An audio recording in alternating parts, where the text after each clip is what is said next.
Un bravo governatore come De Luca dovrebbe essere quello che chiede l'autonomia, non quello che la ostacola.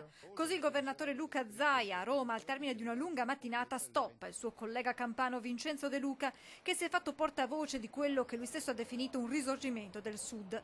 Alla vigilia del Consiglio dei Ministri, che vedrà all'ordine del giorno proprio la bozza dell'intesa, l'autonomia sembra spaventare sempre più, scatenando una dura reazione delle regioni meridionali contro il Nord.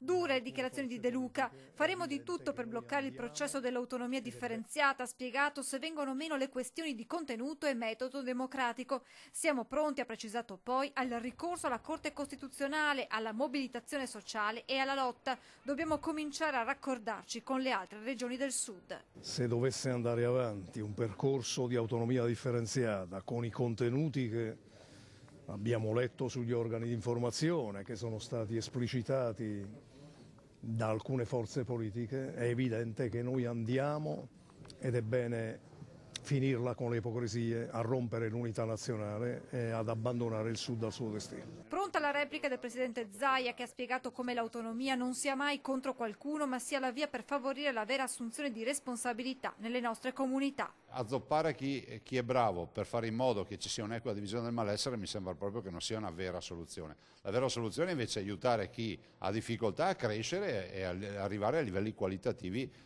dignitosi, ed è esattamente questa la sfida. Pensare di penalizzare chi produce perché qualcun altro non ce la fa, direi proprio di no, ma nessuno vuole abbandonare alcuno in giro per l'Italia. Ma non c'è solo la Regione Campania. Il Consiglio Comunale di Napoli terrà infatti una seduta straordinaria venerdì 15 febbraio alle 16 per affrontare la questione dell'autonomia, mentre domani, come annunciato nei giorni scorsi in piazza Montecitorio, il sindaco De Magistris ed esponenti della Giunta organizzeranno una conferenza stampa per dire no all'intesa.